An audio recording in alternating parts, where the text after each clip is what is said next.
sí logran visualizarlo, ¿verdad? Perfectamente. Excelente. Ahora sí. Ahora sí vamos a avanzar por fe, hablando de justificación por la fe. Primero saludarlos a todos, hermanos. Vamos a tocar este tema que prácticamente tiene, se puede decir, estos tres tópicos, ¿no? Los 144,000, o los llamados también los sellados, ¿no? Por algunos, la justificación por la fe y la crisis final. El centro del asunto va a ser de qué manera la justificación por la fe realmente es un núcleo medular para el sellamiento en la crisis final.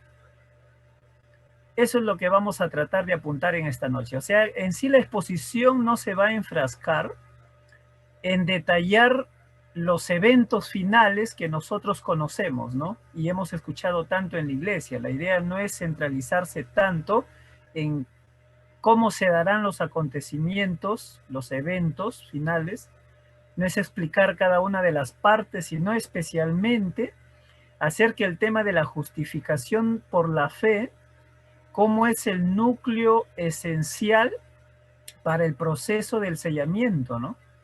Para el sellamiento de los 144,000 durante la crisis final. Y he puesto durante la crisis final porque inclusive esto va a ser explicado. Hermanos, así que vamos a ir avanzando. Nosotros sabemos que el sellamiento de los 144,000 tiene un contexto bíblico que está basado en Apocalipsis 7, ¿no? Textos muy conocidos para nosotros, donde dice pues que Juan ve 4 ángeles en pie sobre los 4 ángulos de la tierra que detienen los 4 vientos, ¿no? Para que no soplen. Y en el versículo 2 nos dice Apocalipsis que hay otro ángel que sube de donde sale el sol y tiene el sello del Dios vivo. Y da un clamor fuerte, ¿no? ¿Y cuál era el clamor fuerte que da? El 3 dice, no hagas daño, no hagan daño a la tierra, ni al mar, ni a los árboles, hasta que hayamos sellados en sus frentes a los siervos de nuestro Dios, ¿no? Y hoy el número de los sellados, 144,000 sellados. Estos temas ya se han tocado anteriormente en algunas exposiciones, sin embargo, quiero remarcar adicionalmente lo siguiente. En estos textos que acabamos de leer, no vamos nosotros a ampliar tampoco qué es el sello de Dios, porque el sello de Dios es muy conocido, que es el sábado. No vamos a ampliar tampoco mucho acerca de quiénes son los 144,000. No vamos a ampliar mucho, digo, porque se entiende en el contexto de muchos estudiosos de este tema, de que mayormente hay una aceptación que es un número no literal, sino es un número simbólico. Y para la exposición yo estoy tomando esa posición, que es un número simbólico. Tampoco vamos a ampliarnos, como les dije, hablar de los eventos finales de manera muy detallada, ¿no? Así que basados en Apocalipsis 7 vamos a ubicar nosotros su contexto bíblico, ¿no? De acuerdo a Apocalipsis 7, cuando uno va a la Biblia, este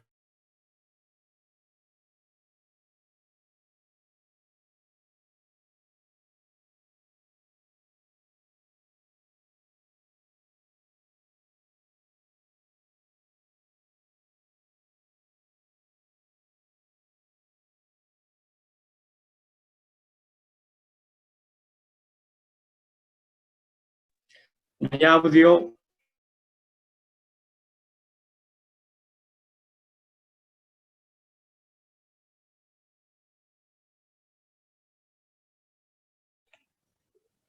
Alguna cosa que no está en nuestras manos ocurrió allá en Perú. Espero que no haya sido algún meteorito o algo así, pero esperemos que nuevamente se pueda conectar nuestro hermano y que pueda continuar él con su presentación. Ya está acá nuevamente, Daniel. Habilite su micrófono, hermano, para poderle seguir escuchando. Listo, ahora sí creo. Adelante. Bueno, entonces No sé si allí me quedé, pero ahí tienen en pantalla ustedes el contexto bíblico del sellamiento, como decía, ¿no? Tiene que Y volver a vamos, presentar su pantalla, compartirla, porque no la estamos viendo. ok. Vamos a hacerlo.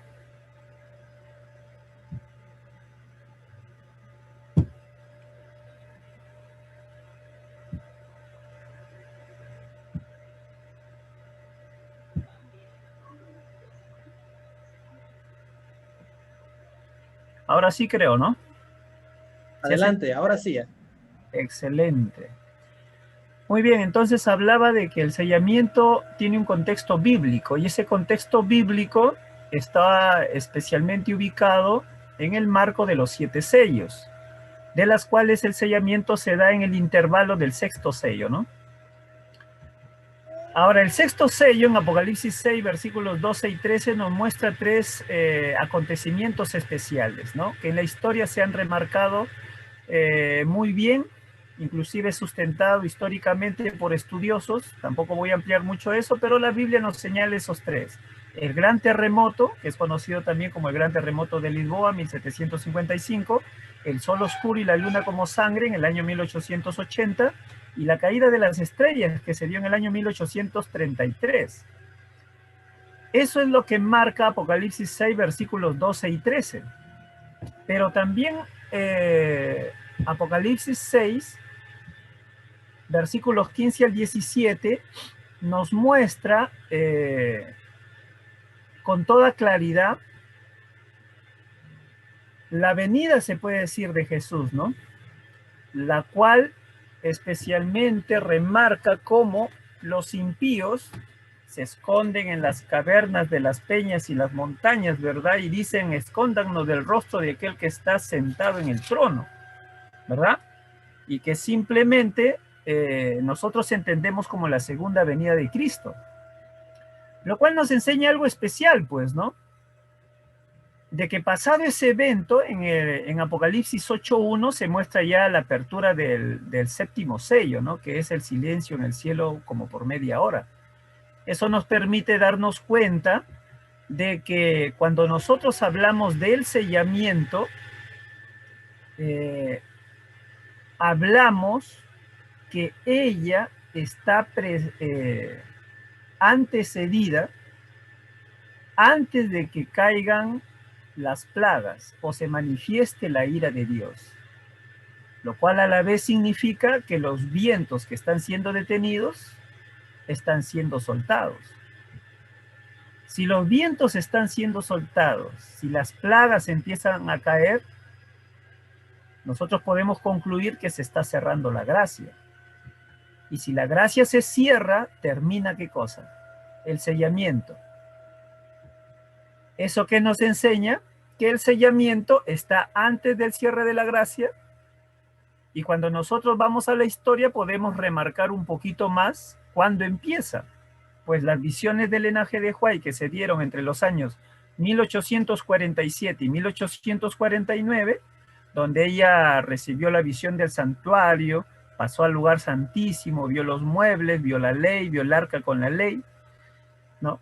Todo ese primera visión, segunda visión y tercera visión que concluyó con el sellamiento del pueblo de Dios, una visión del sellamiento, nos puede dar certeza de que el sellamiento como acontecimiento se inicia por esos años y termina con el cierre de la gracia. Ese es el contexto bíblico del sellamiento, ¿no? Nosotros sabemos ahora de que antes de que el Señor le dé esas visiones a Elena G. de Huay, el pueblo adventista había vivido por los años 1844 el famoso Gran Chasco. Ahora, si ustedes se dan cuenta, los acontecimientos nos remarcan con claridad el poder ubicarnos en el tema del sellamiento. Los acontecimientos, terremoto, el sol oscuro, la luna como sangre, caída de estrellas, el mismo gran chasco, porque ello está predicho en Apocalipsis 10, y las visiones del linaje de Huay. De tal manera que podemos tener un contexto claro, ¿no? Al menos por este diagrama, ¿no? y las conclusiones lógicas a las cuales llevamos, ¿no? Ahora, el sellamiento y su desarrollo progresivo en el marco escatológico es un asunto que también muy poco se comprende. ¿A qué me refiero? Miren, hermano Pinto, sí se escucha con claridad, ¿verdad? Sí, adelante, adelante, hermano. Le vemos y le escuchamos. Voy a preguntar de rato en rato por el tema de red. Muy bien, ahora vamos a nosotros a entender el asunto progresivo del sellamiento, pero dentro de un marco de contexto histórico que nos ayuda a entender inclusive esas frases aparentemente contradictorias que tiene Elena G. de White, ¿no? Para ello vamos a ir pausadamente en estos primeros dos gráficos que tengo, ¿no? Este es el segundo. Nosotros hemos visto ese gráfico, lo hemos comprendido, muy bien. Cuando hablamos nosotros entonces del sellamiento en el marco escatológico, hablamos de un sellamiento que se da en el marco de lo que entre comillas conocemos en la iglesia como tiempo del fin, ¿no? Y para ser más específicos, es el intervalo que se da en el sexto sello. Y para ser más específicos, vamos a ir a los escritos de Elena G. de White y lo que ella nos habla acerca del sellamiento. Así que el sellamiento de los 144.000 tiene un desarrollo progresivo, entendido lógicamente por muchos estudiosos como el marco escatológico, ¿no? Ahí tenemos nosotros el gráfico. El gran chasco, 1844, las visiones a Elena G. de White, donde se brindaron entre los años 1847 y 1849, donde se puede decir que inicia el sellamiento hasta el cierre de la gracia. Ahora miren, hay tres cosas interesantes que nosotros debemos plantear en este asunto del sellamiento. El sellamiento en los escritos de Elena G. de White tienen un contexto pasado, un contexto presente y un contexto futuro. Por eso es que hay párrafos donde ella dice, ¿no? El sellamiento ya empezó. Después dice, el sellamiento ha sido postergado. Después, en otro texto, ¿qué cosa dice, no? El sellamiento, dice, se dará. Entonces, esas aparentes frases contradictorias, muchos estudiosos no logran eslabonarla, ¿no? Y allí viene lo interesante de entender que el sellamiento tiene un desarrollo progresivo que empezó desde los tiempos de Elena G. de White. Por lo tanto, los eventos escatológicos, que muchos lo proyectan solamente a tiempo futuro, en realidad empezó en tiempos de Elena G. de White. Cuando uno estudia la historia de la iglesia desde que nacimos como movimiento, ¿no? Especialmente, vamos a darnos cuenta que en tiempos de Elena G. de White se conoció el tema del sábado por las visiones iniciales que ella tuvo y lo reconoció al sábado como la verdad selladora y se fue ampliando la comprensión del triple mensaje angélico, ¿verdad? Eso nosotros lo hemos visto ya en reuniones de estudio pasado. Hemos podido darnos cuenta que en tiempos del movimiento adventista naciente, hasta tiempos de Elena G. de White, en que ella muere, ¿no? 1915, se daban estos acontecimientos que nosotros hoy en día, y muchos estudiosos lo proyectan al futuro, ¿no? Como es el mensaje de la Odisea, un tiempo presente, pero dice, vendrá un reavivamiento y reforma, vendrá un zarandeo, vendrá la ley dominical, ¿no? Vendrán tiempos de angustia, etcétera, ¿no? Pero realmente Elena y el movimiento adventista vivió esto. Para sus tiempos se dio el mensaje de la Odisea, a partir de los años 1860 aproximadamente como promedio. Se invitó al reavivamiento y la reforma también por esos años, antes de 1888. Esa crisis de 1888 provocó un zarandeo en la iglesia, porque era la base del mensaje de la Odisea y el reavivamiento y reforma. Y las leyes dominicales empezaron a darse en esos años, pero no como una ley dominical nacional, sino como leyes dominicales que aparecieron en determinados estados, allí en Norteamérica. Inclusive lo llamaban en esos tiempos las leyes azules, ¿no? Y para tiempos de Elena ya habían calamidades que se estaban desarrollando en el mundo, ¿no? Habían terremotos, habían habido algunas cositas, ¿no? Que eran sobrenaturales, etcétera, ¿no? Todo eso prácticamente predisponía a la iglesia a sentir el llamado a prepararse para la crisis final que Elena G. de White mucho estaba ya enfatizando. De allí que hay muchos textos donde dicen el zarandeo ya empezó, porque eso era lo que vivían, ¿no? Necesitamos un reavivamiento y reforma porque necesitamos prepararnos para la crisis final, ya ella lo hablaba. El mensaje a la Odisea, decía ella, ¿no? Es para nosotros. Y estaba a las puertas la ley dominical nacional, ¿no? Entonces, ¿qué era lo que faltaba en esos tiempos? Si se había dado el triple mensaje angélico, el mensaje a la Odisea, reavivamiento y reforma, zarandeo y ley dominical se estaban dando paralelamente. Venía la lluvia tardía, ¿verdad? Venía o estaba por venir el fuerte pregón. Y de allí viene que en 1888, con el famoso tema de la justificación por la fe, permitió que la iglesia pueda tomar la decisión de aceptar o rechazar lo que el Señor les estaba brindando. Y lamentablemente la historia nos cuenta que ese famoso tema de justificación por la fe brindado por Waggoner Jones, realmente que puntualizó Elena G. de White, ¿no? Que era precisamente la famosa lluvia tardía, no lo aceptaron. Entonces el marco organizacional de la iglesia fue sacudida por este tema, pero fue rechazado. Durante muchos años, Elena G. de White en ese tiempo habló mucho de la lluvia tardía, habló mucho de la justificación por la fe, pero sin embargo pasaban los años y cuando llegamos al Congreso de 1901, ¿no?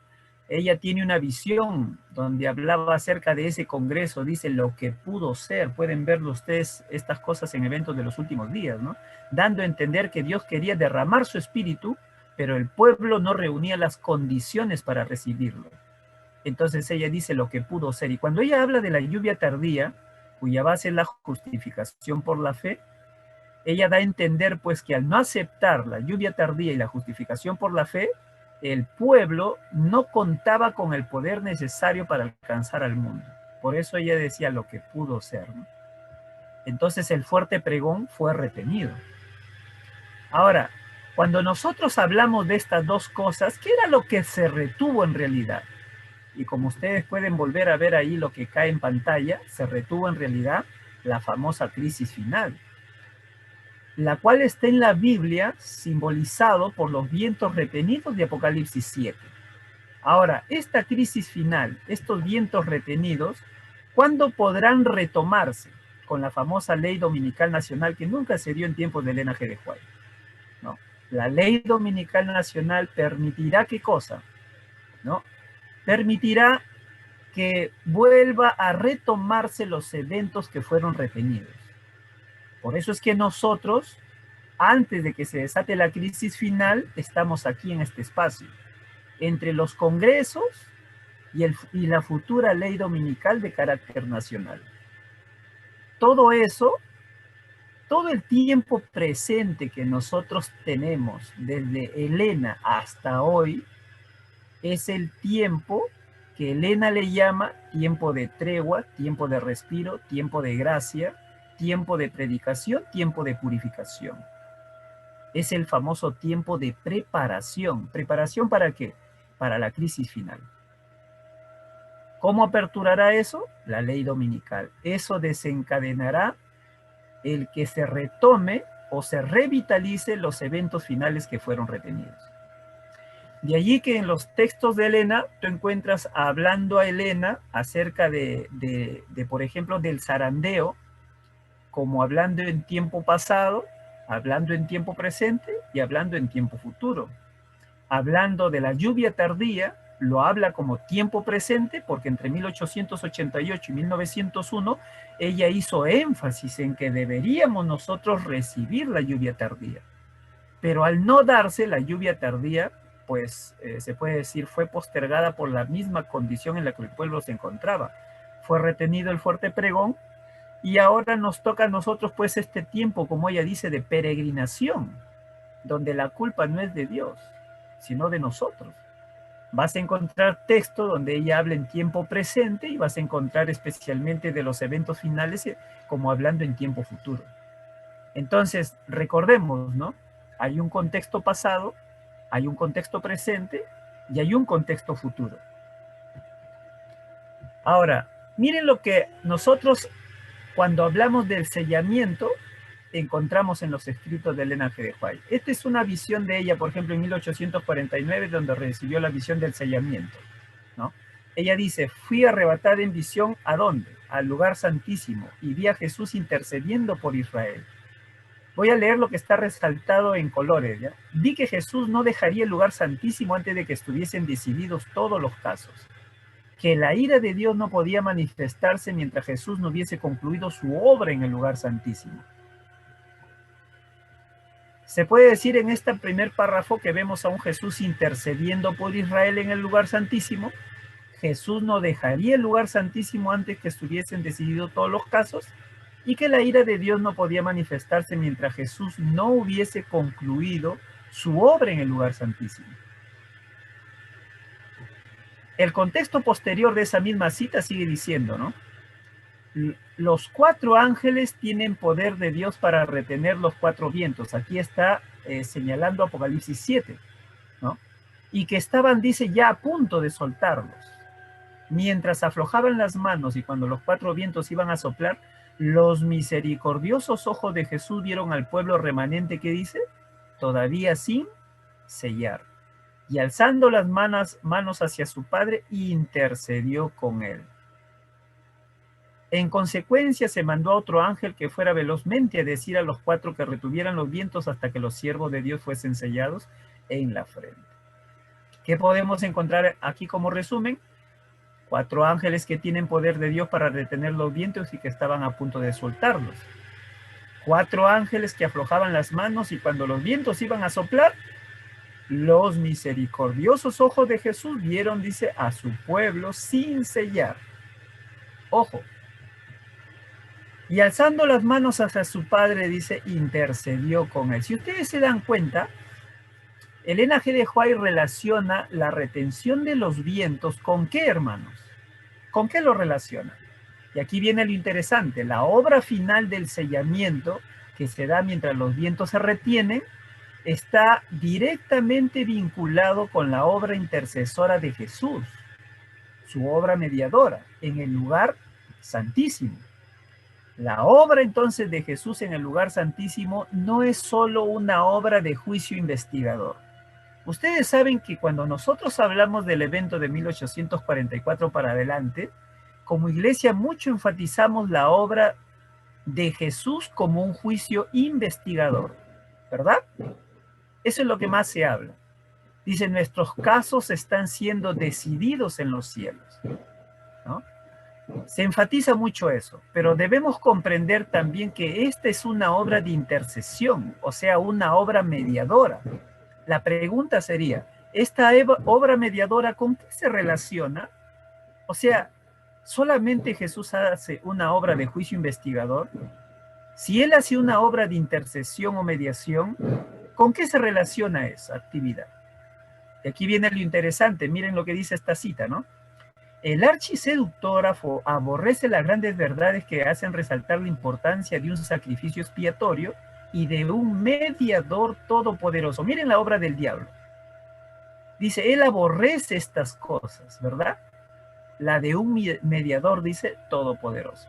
Los que deseen participar de los beneficios de la mediación del Salvador no deben permitir que cosa alguna les impida cumplir su deber de perfeccionarse, ¿en qué?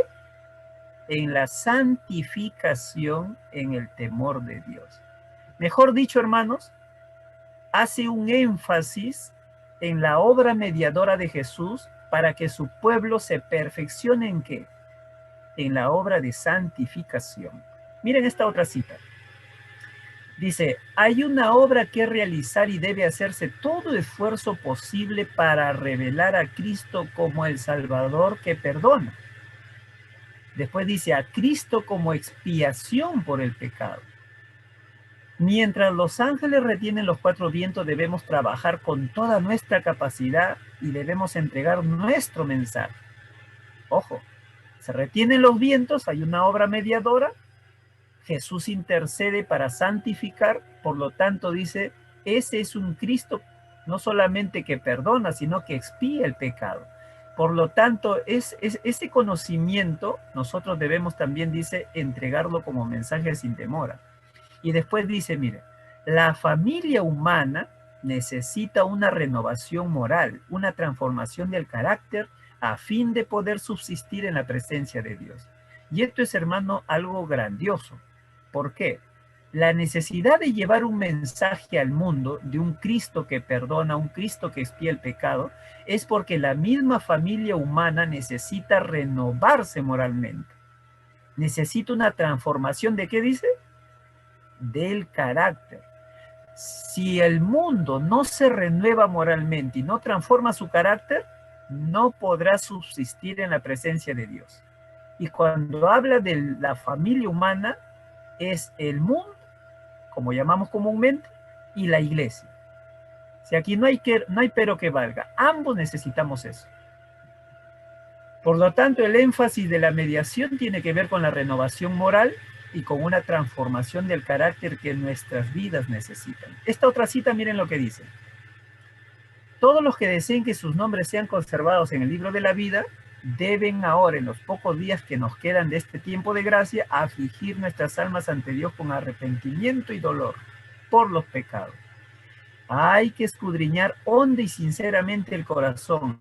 Hay que deponer el espíritu liviano y frívolo. Empeñada lucha espera a todos aquellos que quieran subyugar las malas inclinaciones que tratan de dominarnos. La obra de preparación es una obra individual. Cada cual tiene que ser probado, ¿y qué dice? Encontrado sin mancha, ni arruga, ni cosa semejante. Por lo tanto, la obra mediadora de Jesús está implicada con la lucha que tenemos para vencer nuestras malas inclinaciones. Esta obra mediadora tiene que ver con que nosotros vamos a ser probados.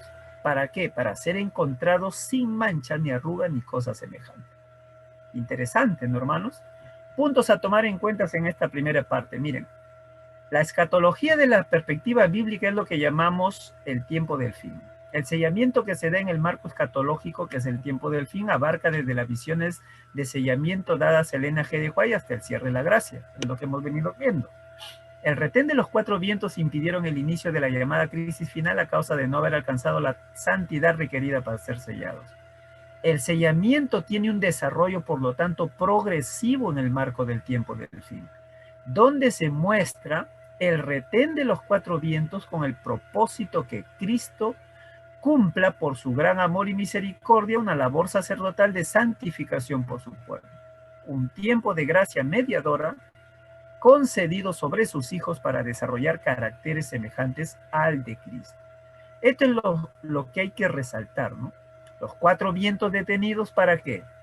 Para que Cristo cumpla por su amor y misericordia una labor sacerdotal que tiene que ver con la santificación de su pueblo. Un tiempo de gracia concedido a sus hijos para alcanzar caracteres semejantes al de Cristo. Vamos a entrar a esta otra parte, el sellamiento y la crisis final.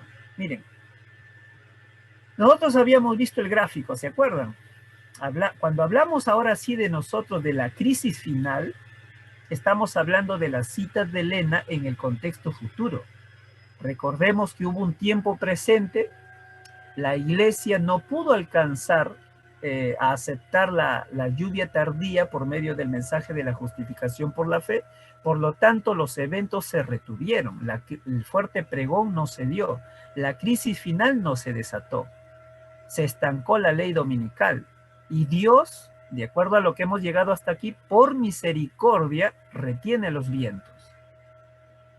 ¿Se dan cuenta? Ahora sí, si hablamos de crisis final, ¿hablamos de qué? Hablamos nosotros desde la apertura de la ley dominical nacional, y eso lo vamos a sustentar conforme avanzamos.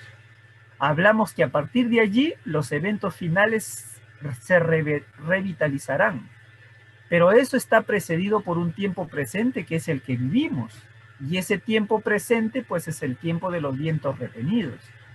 Ese viento retenido tiene su precedente, ¿cuál? Los congresos, donde la lluvia tardía fue rechazada y el fuerte pregón fue retenido. Bajo ese contexto, entonces nosotros debemos darnos cuenta que estos dos eventos son clave para nosotros entender el sellamiento que está implicado directamente con la justificación por la fe. Miren, vamos a ir por partes, ¿no? El rechazo de la lluvia tardía. Miren, en Testimonio para los Ministros dice así, siempre voy a leer lo que está resaltado en colores, ¿ya? El Señor envió un preciosísimo mensaje a su pueblo por medio de los pastores Waggoner y Jones. Invitaba a la gente a recibir la justicia de Cristo, que se manifestaba ¿en qué? En la obediencia a todos los mandamientos de Dios. Muchos habían perdido de vista a Jesús. Necesitaban dirigir sus ojos a su divina persona, sus méritos, su amor inalterable. Todo el poder es colocado en las manos de Jesús y Él puede dispensar ricos dones a los hombres, impartiendo, y miren lo que dice allí, impartiendo el inapreciable don de su propia justicia al desvalido agente humano. Entendamos en esta primera parte que hablar de la justicia de Cristo que permite obedecer la ley de Dios es precisamente porque Jesús imparte su justicia a nuestras vidas. ¿Se acuerdan? Justicia imputada, justicia impartida. Es lo que habla el ángel de Joy cuando habla de justificación por la fe. Y termina diciendo la cita, ¿no? Este es el mensaje que Dios ordenó que fuera dado al mundo. Es el mensaje del tercer ángel que ha de ser proclamado en alta voz y acompañado, ¿por qué dice? Por el derramamiento abundante de su espíritu. Hablar entonces de la justicia de Cristo es hablar de que Él imparte su justicia. Es hablar de qué? Del derramamiento del Espíritu Santo. Interesante, ¿no, hermanos? Por eso es que al rechazar ellos la justificación por la fe, que rechazaron el derramamiento de la lluvia tardía. Se retiene el fuerte pregón. ¿Por qué? Miren lo que dice ahora en esta otra cita. La falta de voluntad para renunciar a opiniones preconcebidas y aceptar esta verdad fue la principal base de la oposición manifestada en Minneapolis. Satanás tuvo éxito, dicen Amarillo, en impedir que fluyera hacia nuestros hermanos en gran medida el poder especial de ¿qué? Del Espíritu Santo que Dios anhelaba impartir. La parte final dice, fue resistida la luz que ha de alumbrar a toda la tierra con su gloria, y en gran medida ha sido mantenida, ¿qué dice? Lejos del mundo por el proceder de nuestros propios hermanos. Mejor dicho, hermanos, haber rechazado la justificación por la fe es haber rechazado la lluvia tardía. Haber rechazado la lluvia tardía es saber qué cosa. Mantenido lejos del mundo, ¿qué cosa? El fuerte pregón, donde la tierra iba a ser alumbrada con la gloria de Dios. Al menos hasta allí es clave comprender esto. Ahora sí avanzamos, miren. Los vientos son retenidos. Miren lo que habla Elena cuando habla de los vientos. Y aquí viene algo interesante. Ella dice así, miren, y esta cita está en Maranata. Dios nos ha dado por su gracia un momento de respiro y todo medio que el cielo nos ha confiado debe usarse para trabajar por los que perecen en la ignorancia. Esta cita donde dice Dios nos ha dado por su gracia un momento de respiro está aislado en la matutina Maranata, pero forma parte de la Review and Herald del año 1910. Y cuando tú vas al contexto, el contexto dice así, miren, arriba está, dice, en azules, los ángeles sostienen los cuatro vientos hasta que los siervos de Dios se sellen en sus frentes. Pronto estallará la contienda entre las naciones con una intensidad que ahora no anticipamos. Por eso Dios nos ha dado por su gracia un momento de respiro. Y miren lo que dice después, el mismo contexto. Se me instruye a insistir en la necesidad de ¿qué? Consagración personal y la santificación de todo el ser que dice a Dios. Hay un énfasis, si ustedes se dan cuenta, en que este momento de respiro, los vientos retenidos, consagración personal, santificación, y ¿qué más dice en verde abajo? De un extremo al otro del mundo debe proclamarse el mensaje de la pronta venida de Cristo, el mensaje del tercer ángel, el último mensaje de misericordia. Se hace énfasis entonces en ¿qué? Consagración, santificación, predicación, cumplimiento de la misión. Esta otra cita, miren lo que dice. El tiempo es muy breve y todo lo que ha de hacer debe hacerse prestamente y los ángeles están reteniendo los cuatro vientos. Y después miren lo que dice en naranja. Toda alma ha de ser probada.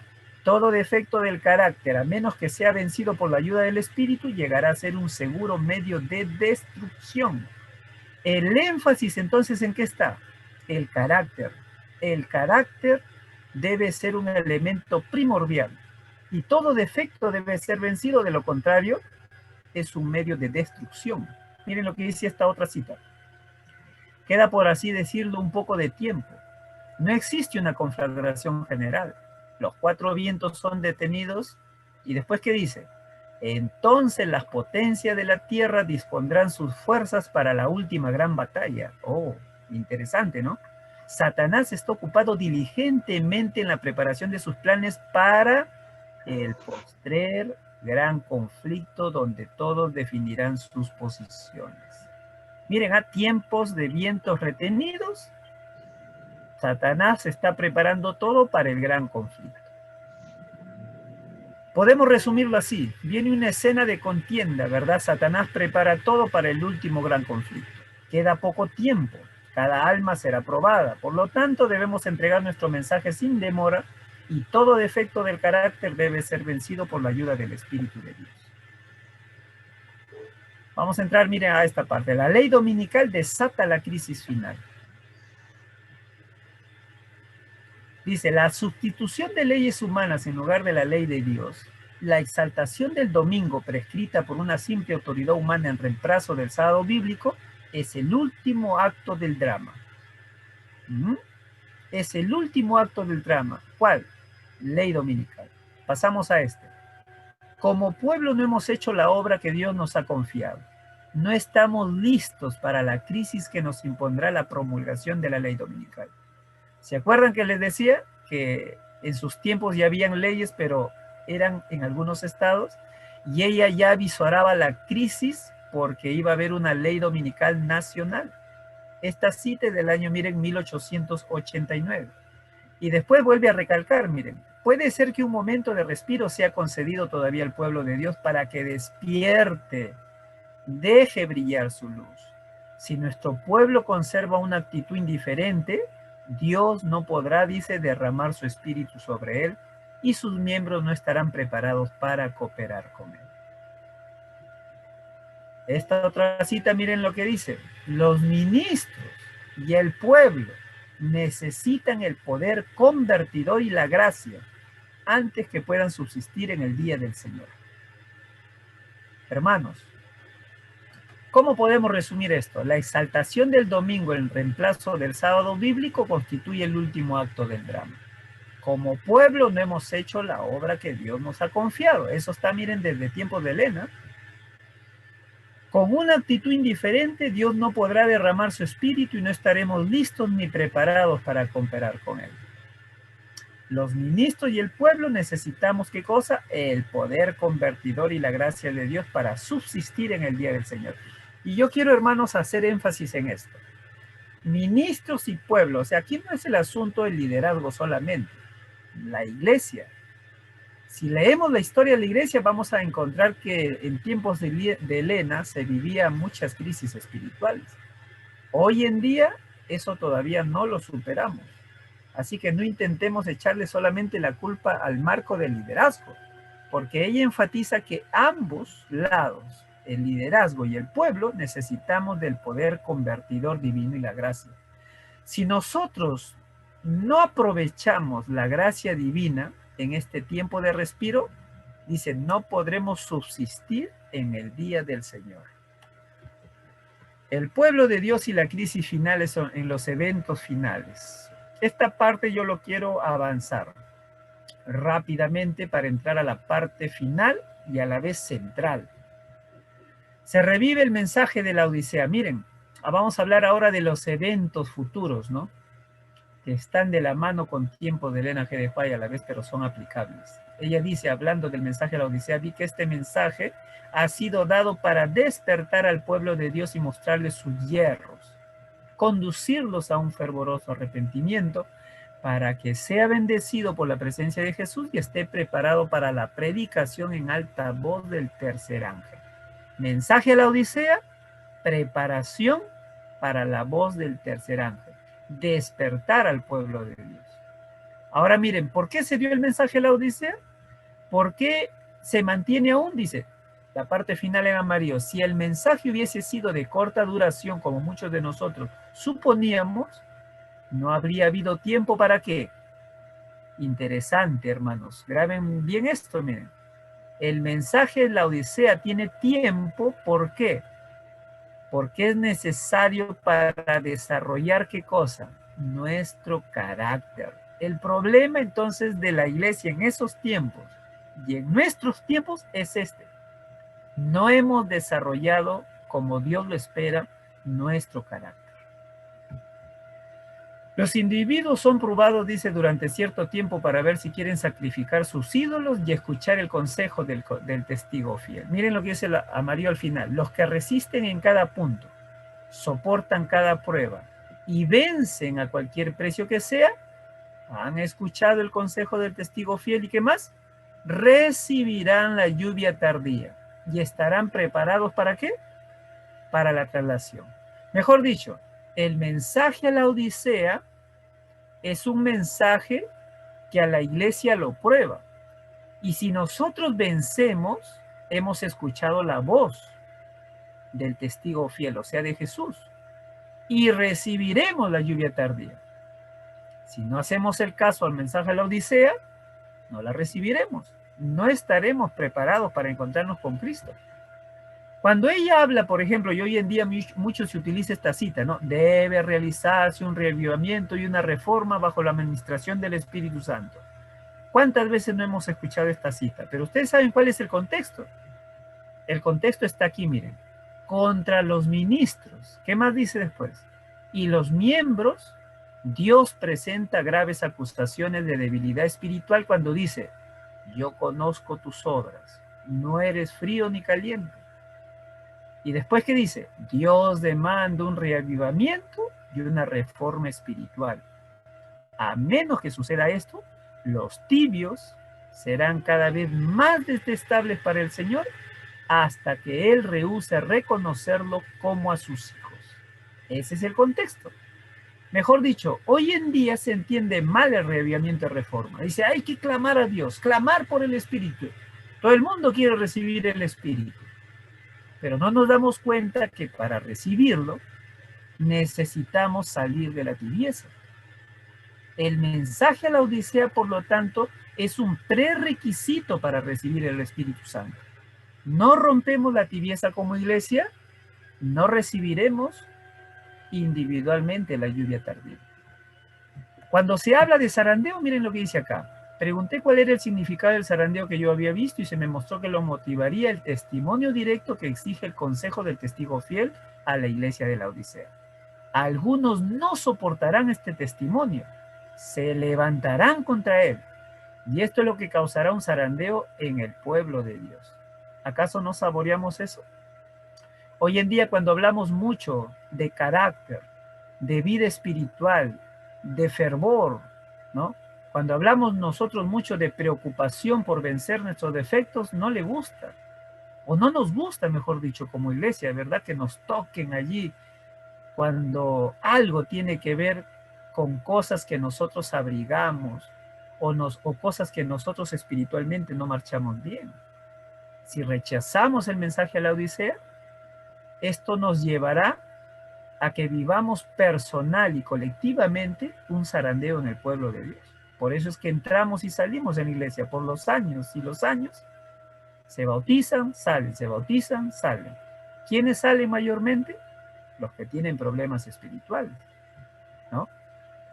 Y eso se ve desde tiempos de antaño, ¿no? La lluvia tardía y el fuerte pregón. Hay una cita que dice así, ¿no? Oí que los revestidos de la armadura proclamaban la verdad con poder y ella producía un efecto. Las personas, dice, atadas, algunas por sus consortes y algunos por sus hijos con sus padres, ¿no? Rompían esas ligaduras, etcétera, ¿no? Pregunté por la causa de tan profunda mudanza, esos cambios, esas decisiones de las personas, ¿no? Y un ángel me respondió, es la lluvia tardía, el refrigerio de la presencia de Dios. el fuerte pregón del tercer ángel. Y acá dice finalmente, ¿no? Otra cita. Al acercarse los miembros del cuerpo de Cristo al periodo de su último conflicto, el tiempo de angustia de Jacob, crecerán en Cristo y participarán en amplia medida de su espíritu. Al crecer el tercer mensaje hasta ser un fuerte pregón, los hijos de Dios participarán de aquella gloria. La lluvia tardía será la que los fortalecerá y reavivará para atravesar el tiempo de angustia. Hermano, yo quiero ahora sí enfatizar lo siguiente. Miren, si nosotros no aprovechamos el mensaje de la Odisea, mejor dicho, si no lo aceptamos, no aprovecharemos la lluvia tardía, no la recibiremos. No habrá fuerte pregón. No podremos, como dice esta cita, crecer en Cristo. ¿Nos entendemos? Hay todo un proceso, miren, para que nosotros podamos alcanzar a ser sellados plenamente y a cumplir con las expectativas que Dios tiene para con su pueblo. ¿Dónde lo podemos nosotros ver eso? Vamos a verlo más adelante. Los puntos a resaltar en esta noche hasta aquí, ¿cuáles han sido? Miren, el Señor envió un mensaje a su pueblo por los pastores Waggoner y Jones. Presentaba la justificación por la fe que se manifiesta en la obediencia a los mandamientos de Dios. Su fruto es para santidad. Y en la iglesia muchos habían perdido de vista a Jesús, y este mensaje debía llegar primero a su iglesia y luego llevarlo al mundo. Es el mensaje del tercer ángel que está acompañado por el abundante derramamiento de su espíritu. Y esta luz que había de alumbrar a toda la tierra con su gloria fue resistida y en gran medida ha sido mantenida lejos del mundo por nuestro proceder. A causa de esto, Jesús en su misericordia intercede ante el Padre y prolonga el sellamiento del pueblo de Dios simbolizado en el retener de los vientos de Apocalipsis 7. Se enfatiza el corto tiempo que nos queda antes que Satanás desate la crisis final por la apertura de la ley dominical. Y para ello debemos hacer dos cosas: entregar nuestro mensaje sin demora, y todo defecto de carácter debe ser vencido por la ayuda del Espíritu de Dios o llegará a ser un seguro medio de destrucción.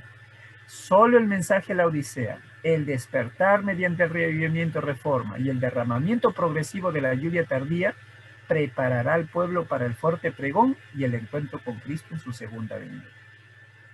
Hasta allí está claro. Ahora sí vamos a avanzar nosotros al cierre del asunto de esta noche. La justificación por la fe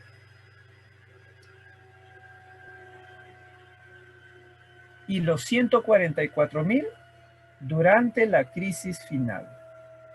Muy bien. Un ratito, tengo un problema aquí.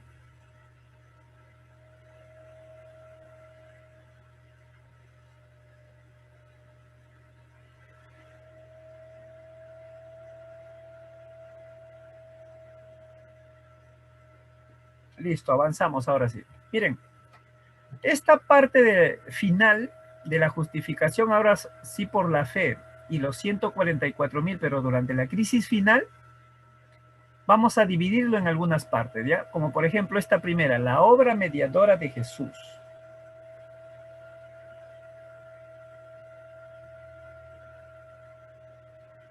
Y la manera como su obra mediadora se relaciona con la justificación por la fe.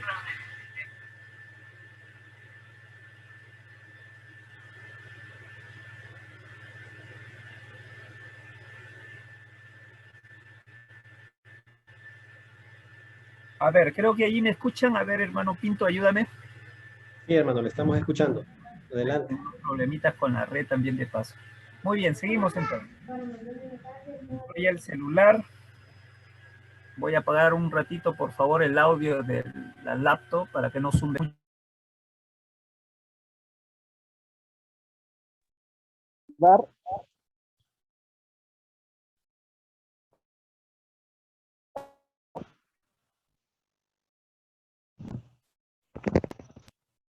Ahora sí, hermanos, ¿me escuchan?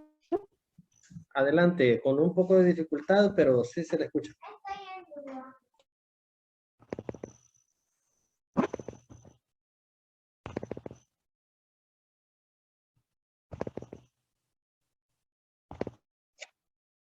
Hola.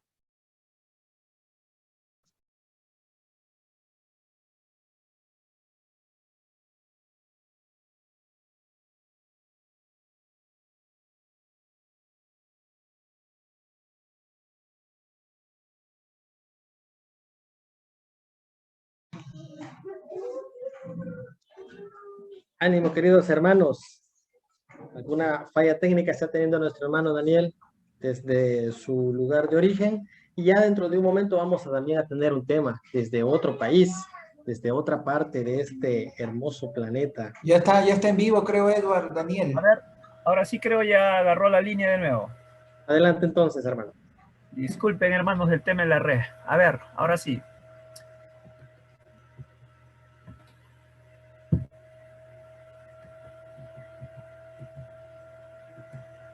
Muy bien, la obra mediadora de Jesús y la justificación por la fe.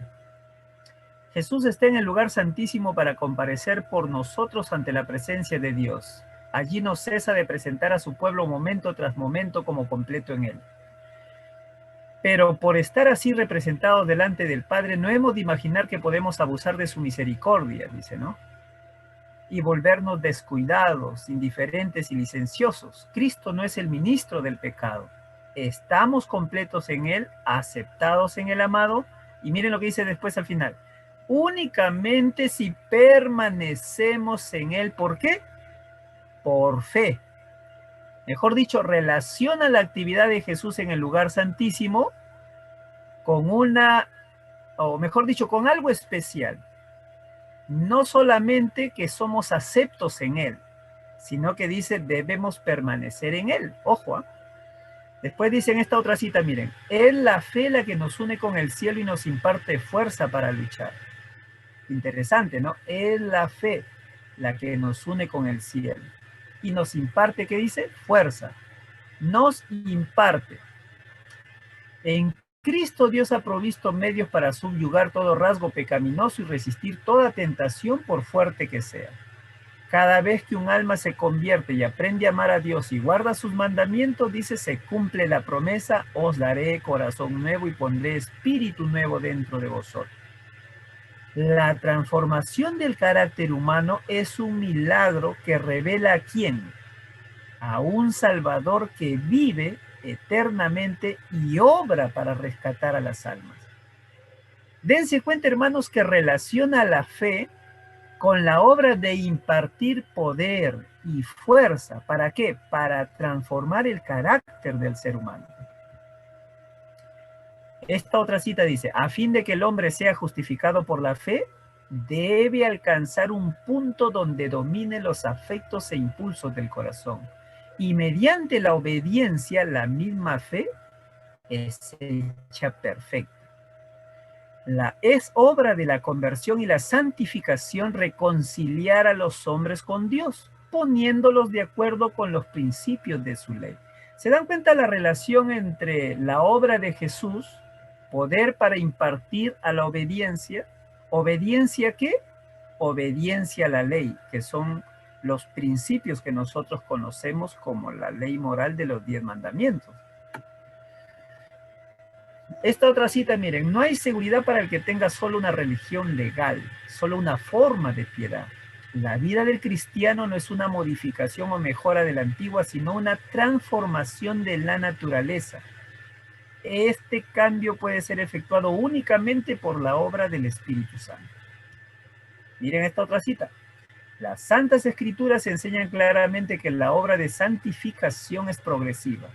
Cuando el pecador encuentra en la conversión la paz con Dios por la sangre expiatoria, la vida cristiana no ha hecho más que empezar. Ahora debe llegar al estado de hombre perfecto, crecer a la medida de la estatura de la plenitud de Cristo.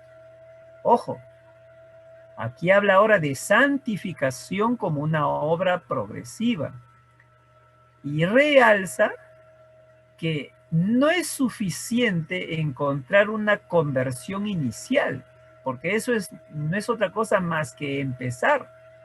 Dice, debemos llegar al estado de hombre perfecto y crecer, dice. Esta otra cita, miren, los discípulos de Cristo han de volverse semejantes a Él, es decir, adquirir por la gracia de Dios un carácter conforme a los principios de su santa ley. Esto es lo que la Biblia llama santificación y esta obra no puede realizarse sino por la fe en Cristo, por el poder del Espíritu. Hermanos, miren, se relaciona directamente la obra de mediación, la obra de santificación que conduce a la obediencia con la labor del Espíritu Santo. Ahora sí vienen las citas conocidas, ¿no? La justicia exterior da testimonio de la justicia interior. El que es justo por dentro no muestra corazón duro ni falta de simpatía, sino que día tras día crece a la imagen de Cristo y progresa. Aquel a quien la verdad santifica tendrá dominio de sí mismo. Seguirá en las pisadas de Cristo hasta que la gracia dé lugar a la gloria.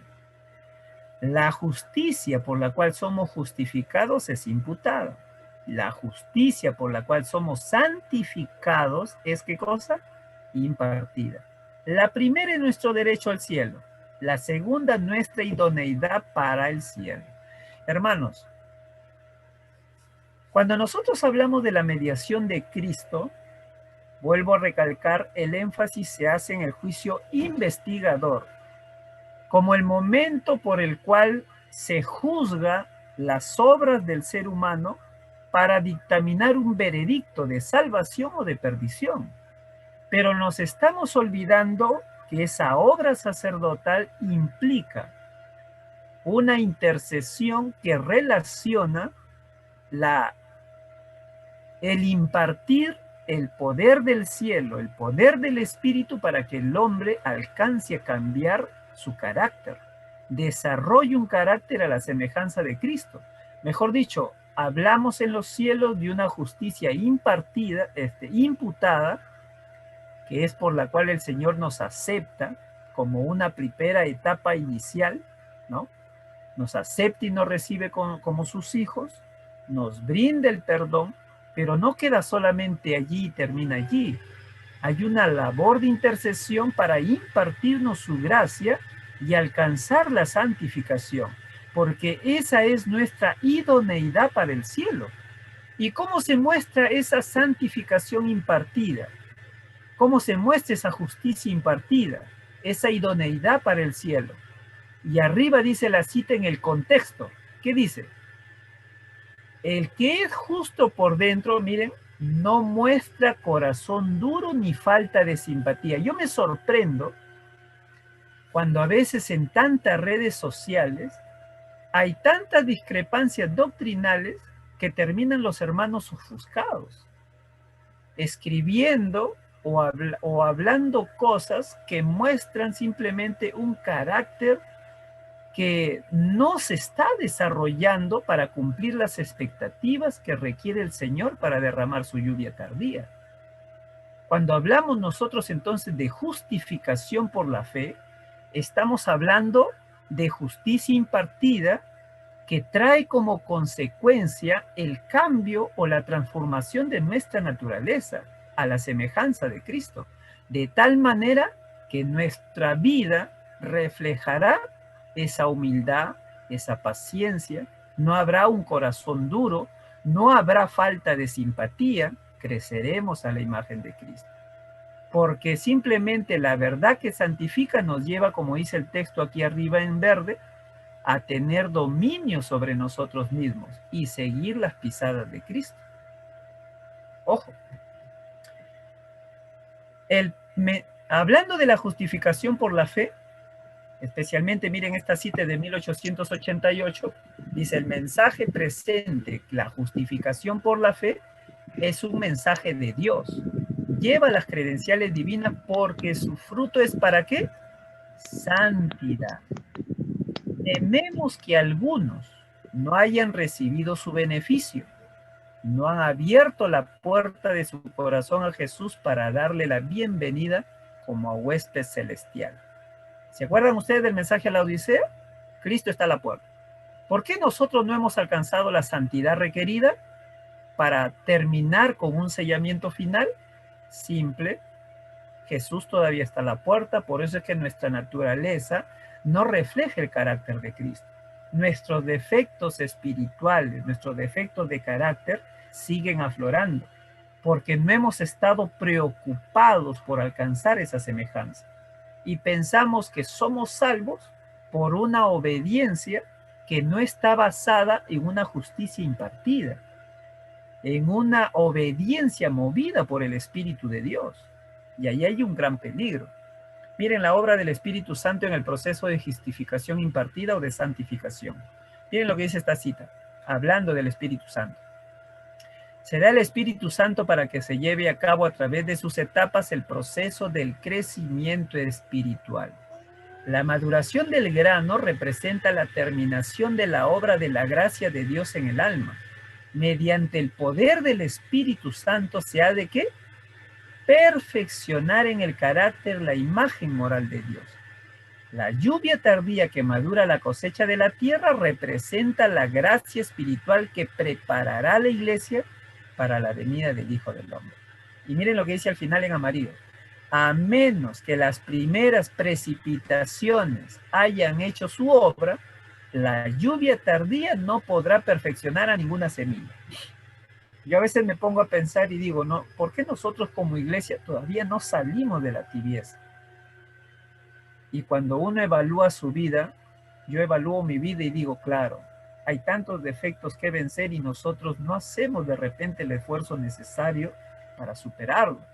No hemos aprendido a acercarnos al trono de la gracia para decirle, Señor, dame tu espíritu, pero no para llenarme de conocimiento, sino para transformar mi carácter, para vencer mis defectos espirituales. Yo no sé si tú te has dado cuenta, pero a veces el Señor permite que nuestros hijos pequeñitos, jóvenes, un hermano, un desconocido, un vecino nos diga que y así eres cristiano y así te comportas.